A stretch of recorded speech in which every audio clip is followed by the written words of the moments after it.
functions, but the entire chapter, what was it called? Polynomials and rational functions. So polynomials, you guys are fairly familiar with that. There it goes. Rational functions, those are the fraction ones with the numerator, denominator. We're going to have like discontinuities, wholes, vertical asymptotes, synthetic division, that kind of stuff come back. But for right now, just studying quadratics. So you guys wrote for me, for the entire chapter, a definition of a polynomial function. Jacob already asked, what on earth is going on with non-negative? Why not just say positive? And I said, non-negative allows 0 as well. 0, is it negative? Is it positive? Is it really just an in-between? Non-negative says 0 is good, positives are good. And n talks about, well, all the other powers count down from n, right? Whoever n is, all the other powers are going to count down 1 or 2 or 3 or 4, and they're going to keep on counting down until x is totally gone. We could technically say this little guy, who we could call the constant term. The x doesn't just disappear. It just goes down to where its power is now 0, so it's gone. So x is allowed to, in any polynomial, have all of the positive powers up to n. So n we're going to call the highest power of x. And does anybody know the snazzy math term for the highest power of x in a polynomial? Has something to do with temperature. Degree. The degree of a polynomial is the highest power of x in said polynomial. So if it was a third degree polynomial, you need to have x cubed, but you can also have an x squared, an x to the first, and an x to the 0, which is just a number. If you had a 10th degree, you could have x to the 10th. You could just have x to the 10th. You could have x to the 10th plus just a number. You could also have x to the 9th, x to the 8th, 7, 6, 5, 4, 3, 2, 1. Which is why polynomials can get really, really big. Okay, what are the special names for polynomials if you have only one term?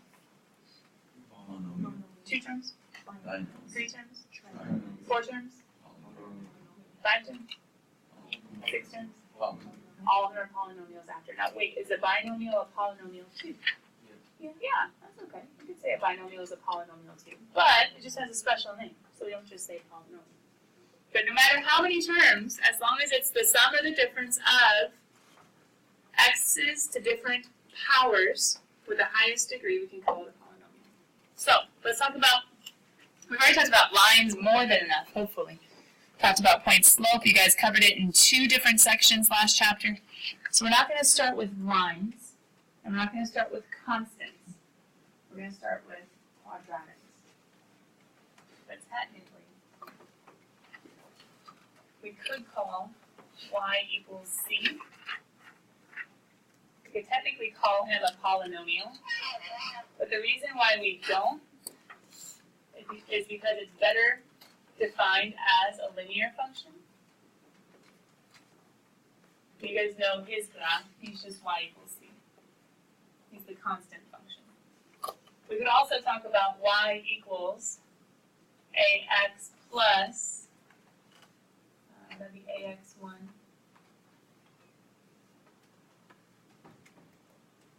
plus a to the 0, which is the same thing as y equals mx plus b. Once again, we could also call him a polynomial, but we don't, because once again, the best classifications for each of these are just linear functions.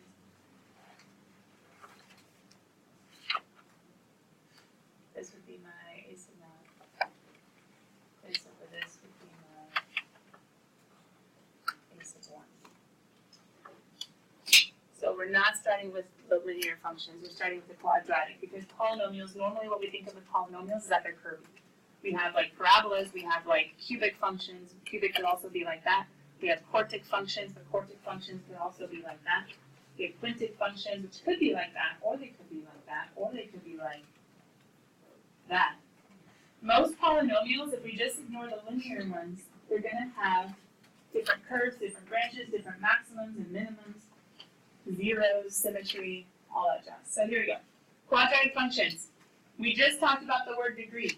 What's the highest power in a quadratic of x? Yeah, so n equals 2. We could also call a quadratic function a second degree polynomial. We could also call quadratic function, a second degree polynomial. Definition, this is what you guys are in some way, shapes, or forms used to seeing for a polynomial. Y equals ax squared plus bx plus c. Y equals ax squared plus bx plus c. And the definition can be useful. It does have, it's according to what the page before had. It has a coefficient times x squared, a coefficient times x to the 1, and just a coefficient, or just a constant, which is like x to the 0. So it fits the definition of a polynomial, but what is this useful for? This can be useful for factoring.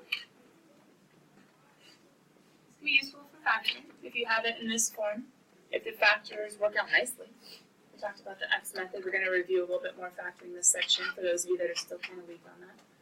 This can be useful for factoring, but basically that's about it. And it's only useful for factoring. I'm going to add this little piece to it when the factors are nice.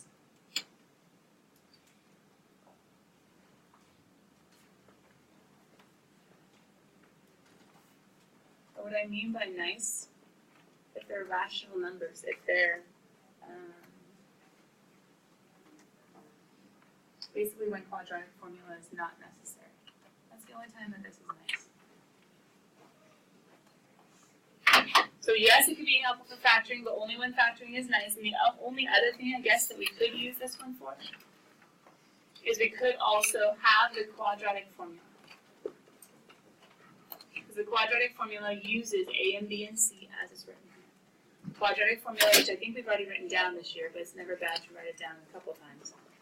Negative b plus or minus squared root b squared minus 4ac all over 2. Thank you. That uses a, b, and c, so we have to have it in that ax squared plus bx plus c form. So the definition, is it good? Yeah. Have you used it in the past? Yeah. But in Precalc, I want to try to solidify in your minds a new standard.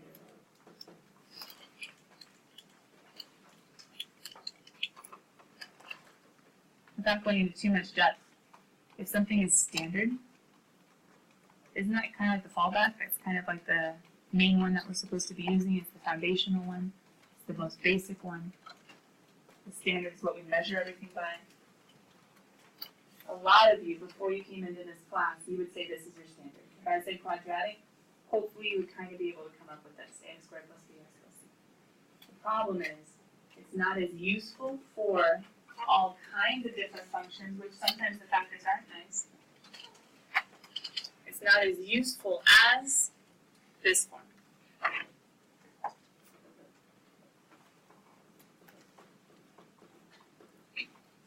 You saw this last year, but you probably didn't call it standard form. Does anybody remember what you did call it? I think we talked about it.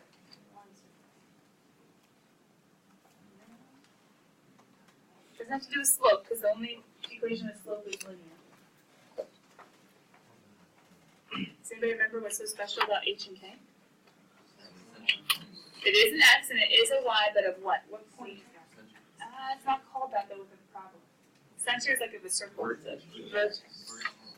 That's what I was looking for. Now, do you remember what it was called last year? Vertex form.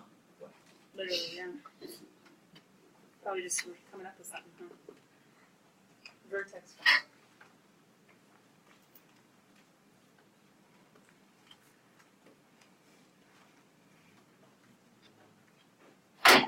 Some of you might have already seen what's coming at the bottom of the page. You might be a little scared. It'll be all right. I'll help you through. This is called vertex form because HK is the vertex. And here's the idea. This one can be useful for the definition. It's good for zeros.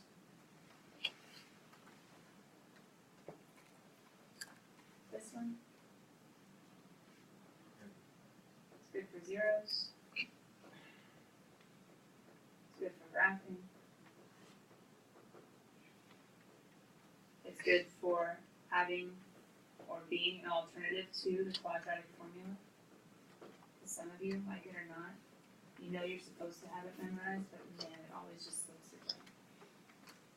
And man, you're always a little unsure as to whether or not your quadratic formula is right. So we're going to be working with both of these forms throughout the rest of the section. And both of them are good. And this one is nice. If we can get it to go ahead and be some sort of x minus, let's think A, B, C, D. We'll do D. An x minus B. I should use that in math. F. How about that? If I can get this to factor into nice little linear pairs, it's awesome. But if I can't get it to factor like that, you have to have the quadratic formula down so well and be able to work with radicals and simplifying and fractions so well that you don't make mistakes, or just get familiar with the new standard form. And to help you with that, here's the problem. This one, we can try to factor, and we try to factor into our linear pairs. Our x minus a and our x minus b, which I shouldn't use that, so x minus d and x minus f. We just go factoring, finding the zeros. Great. This one, do you guys see two linear pairs, two binomials multiplied? No. You do see two binomials multiplied, but you also see a times a and you see a plus k. That's a very special form, and to do that, we have to review complete the square. So, before we review complete the square with steps, let's review complete the square with why it's necessary. If I was to ask you for this quadratic, x squared, to go ahead and find the zeros, aka the x-intercepts, what would you guys do? Yeah, set equal to 0. Good. That's the clue from the notes. To find the zeros, set the function, set y equal to 0, and solve, right? Okay, how do we factor that?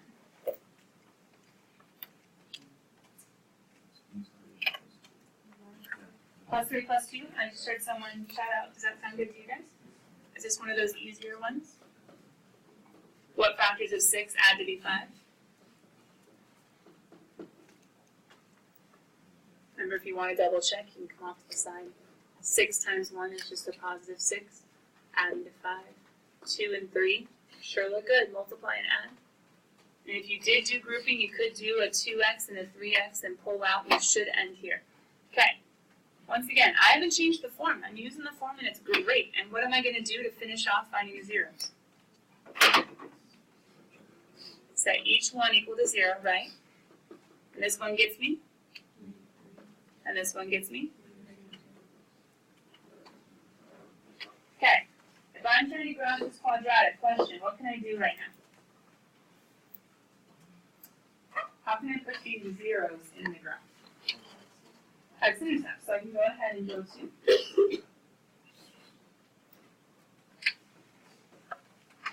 -3 and -2. And I can make x-intercepts, right?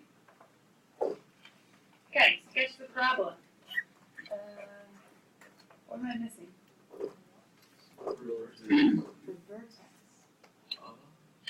Okay. So how do I find the vertex? Vertex form. Now, technically, just because some of you guys might remember this formula from last year, there is a formula for the vertex. There is a way of using your A and your B and your C. A is 1, B is 5, C is 6. Remember, quadratic formula would have just gotten you these two answers. Quadratic formula just finds the zeros. But if I want to find the vertex, there technically is a formula from last year. So I'm trying to find the vertex. And the formula is this. I don't want to lie to you guys. I don't want to hide this from you. I can find the h of the vertex, which is in that formula on the page before, by plugging into -b all over 2a. You guys kind of remember that at all? Oh, yeah. There is a formula for the, the h. -b all over 2a. Now hold on, pause. What happens when I plug into that? Who's b? Good. So -5. Who's a? Okay. So what's my vertex? Okay, now, you're half right. I said what's my vertex. This technically is only my what? Vertex is a point, true? Well, to find a point, don't I need an x and a? Okay, so far I'm able to fill in with my vertex, an H and a K. I'm able to fill in my negative 5 over 2, but the problem is I need a Y. Okay, how do we always find a Y given an X? Plug it in. Plug it in too? Yeah. We know the original formula, which says, give me an X, I'll give you a Y. It's like, all right, here I come. So Y equals, now if you want to, you can actually be super snazzy. Y equals, and it's going to be the special Y, aka the K. Just using our notation. H and K is our vertex. And I'm going to need to plug into my function negative 5 halves. I think last year you saw find H by negative B over 2A, find K by plugging negative B over 2A into your function. Now, is anybody scared yet? Yes. Because we have somebody squared plus 5 times, okay, it's not that bad. But I have to plug in a fraction. Now, some of you literally do have anxiety over fractions. I understand that. I'm not making light of it. But the problem is, to find the vertex, you're going to have to plug in a fraction and simplify. Now, I know you're like, oh, I'll just use my calculator, but you're starting to get to know me, and do I like calculators so much? Actually, I love them. They're great tools, but I know college professors hate them. So I have to start to wean you off of them. Okay? So the problem is, what if you can't use a calculator? Oh, come on. If you give up whenever you have to multiply 2 fractions together, I hope life never gets hard. Okay, come back. But, long story short, how many of us are like, we're really not looking forward to simplifying? It's fine, be honest. Be honest. Majority of the class. Complete the square says, you don't have to do that. Complete the square says, you don't have to do that. This formula is great to find the x, but the problem is, if the x is anything but a whole number, the y is going to stink when you go to plug in. No, I'm going to plug in. I'm going to find the k. I'm going to say sometimes you just have to power through. So we're going to have 25 fourths. Some of you are like, you should use negative 2.5. You don't like squaring decimals any more than you like squaring fractions, and squaring fractions are easier. Because 5 squared over 2 squared. So tell me that you like decimals until you go to square it, and then you're going to be like, well, I don't want to square that. Okay. Just use a fraction. Got it. What's going to happen to this guy?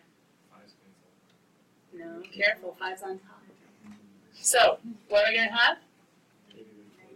Over. And then I'm going to have 6. Now pause. I can't put these 3 together unless I either do A, get them all to be improper fractions. No, they already are. Mixed numbers, and add all the whole pieces, and then try to put together all the fractional pieces. Or B, just get common denominators. How close is this guy to being common to that guy?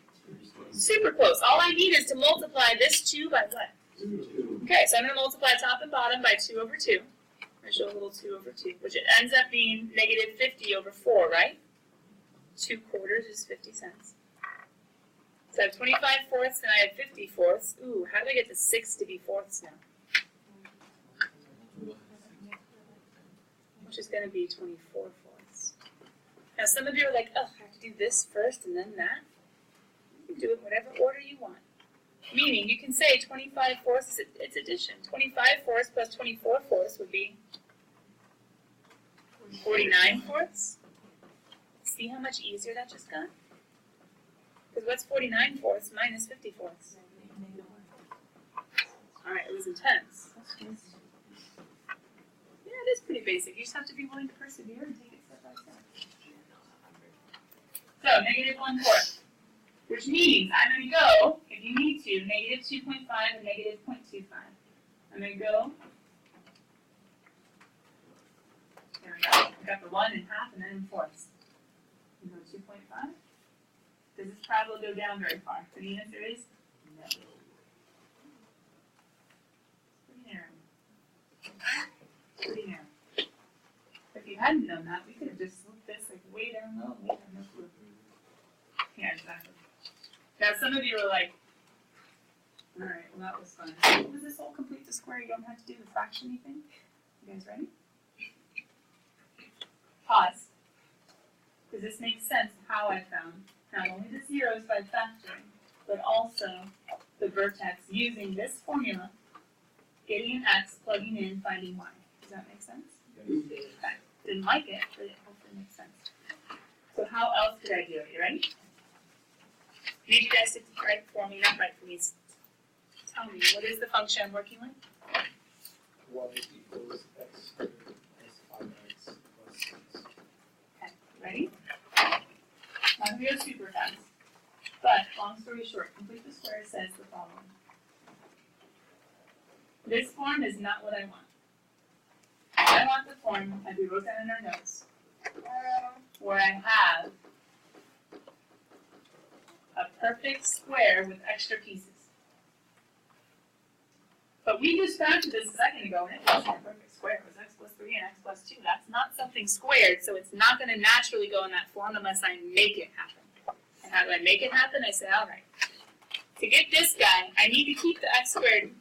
I need to keep the 5x, but the 6 didn't cut it.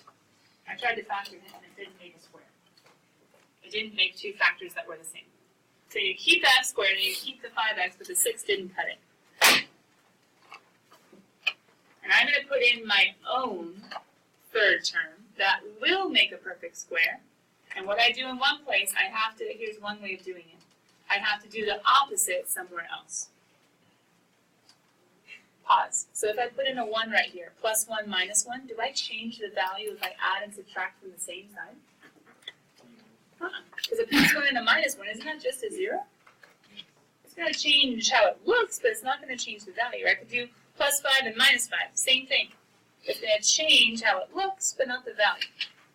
It's very similar to if I was to add something here, adding it on this side. But if I add it, how would I move it back over? I'd subtract. So basically doing algebra with an extra step. Okay, how do I figure out how to complete the square? Well, here's the long story short of it.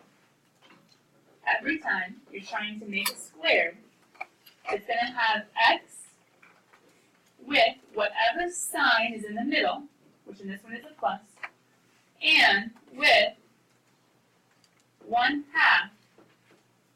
of whatever that middle number is. And to make that a little bit easier, I'm just going to take that guy and say times 1/2. So the sign comes straight down in, but this number gets cut in half as it comes down in. Because as I cut 5 in half, what do I get? 2.5 or 5 halves. Ooh, that looks familiar. I think we had that on the page before. Now here's the struggle. In order to get this, I have to fill in whatever quantity would factor to be x plus 5 halves squared. So the plus comes straight down in, the x just stays because he's the square root of x squared. I need to go ahead and take half of this guy, take the middle term, cut it in half. So then I'm just showing you with arrows. I'm going to go back, and as I go back, I'm going to square. So, let's review. X, steal the sign, cut him in half, and now let's square him as we go back. So how would I square 5 halves? 5 over 2 times 5 over 2 would be? Here's the key. Whatever fills in this space is going to fill in this space. However, there is one little thing that might happen that might get you a little bit confused. We are technically supposed to look at the outside and make sure there's nothing that's going to really make this number or this quantity something else. If there was a 2, wouldn't 2 times be different than that? So I just have to be careful. But since there's a 1 on the outside, totally fine. When I add it in this blank, I'm really adding 25/4, nothing different. So I'm going to go ahead and subtract it. Now, what does this get me?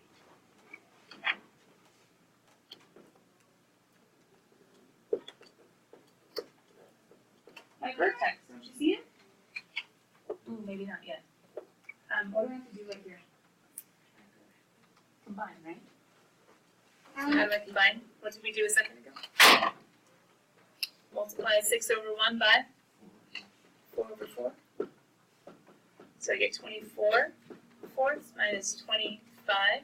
Well, maybe some of us can mental math that. What's 24 fourths minus 25 fourths?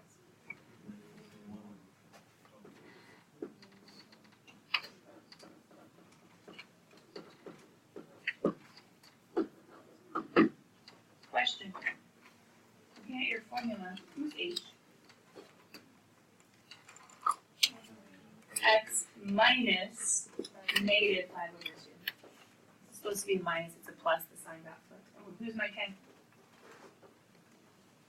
Okay, look, he just showed up. I mean, I did some math, but he just kind of popped out of the equation. Kiddos, compare that to what we did on the page before. Is it the same answer? Yes. What did we not have to do?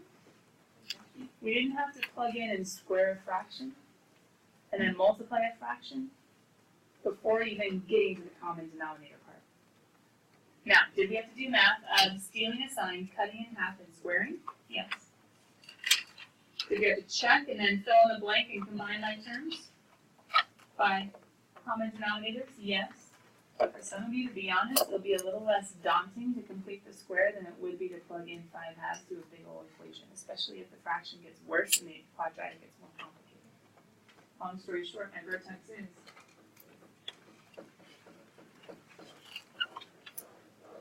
I wouldn't make a bet, but I would say frequently a high school student trying to find a vertex where H is anything other than a whole number, for the most part, I could probably complete the square faster than you can plug it in. Because you have to get past that boundary that you guys most of you faced when you were like, oh, we have to do what? And then you sit there and just complain in your head for like a whole 5 minutes, maybe even a half hour, an hour, and then finally you're like, okay.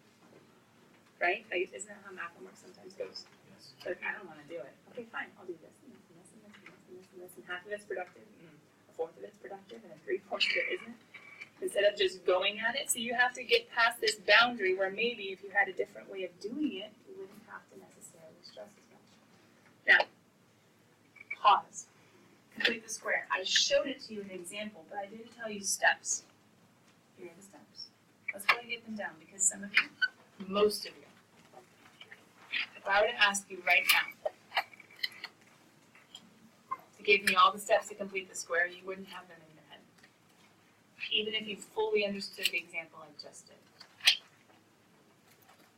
So let's go ahead and write down the steps. I'm going to fill in just a few things. But the steps are usually pretty standard, except since you're not learning this the first time from me, I do a few shortcuts like steal the sign, cut in half. And if you start making the answer and then go back to the problem before you fill in. And some of them are harder than others.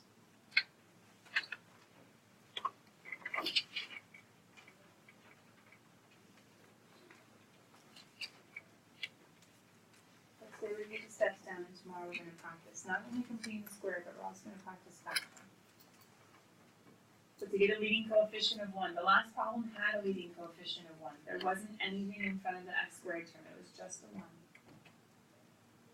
So if you need a leading coefficient of 1, you need to factor out a from the x squared and x terms. And I mean a is in the coefficient up above. So if there is an a other than 1, if there is an a other than 1, we have to factor that out from the x squared and the x terms.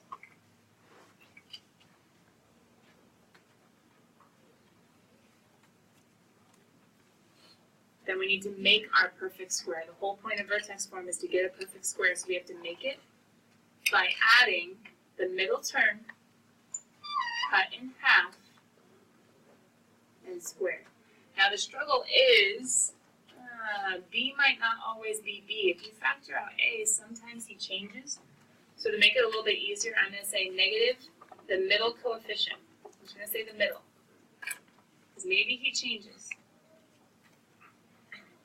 I need to cut the middle coefficient once I have my complete square form ready. And cut the coefficient in the middle in half. And I'm going to square it. You know what? I had that negative b over 2a formula in my head, and so I put a negative in there. There's not really a need to put a negative. I apologize. Take that negative away. That was my head still kind of reeling from the negative b over 2a. then you technically have an option. I'm probably going to, in the next example tomorrow, show you how you can add to both sides, or you can add and subtract from the same side like we did. And then you factor and simplify into y equals, well, this form that we're supposed to get it to be. Now the nice thing is, we're going to check by using, what that is negative b over 2a, and we can find k by plugging into f, if you're not the think part. I know, you guys in fractions, I know that. Doesn't need to be though. Make use for history to digest, to show me your scratch blank. Okay, start 2, 3, no. 2, 1, woo, jump ahead. Start 2, 1 tonight, just a little bit, but otherwise, I'll see you guys tomorrow, we'll finish it up tomorrow. You guys need a picture of the assembly schedule. Feel free to grab one on the way out, but otherwise I'll see you guys later. Donkey. Oh, and have your homework spiral and group by group. I'll have your homework spiral and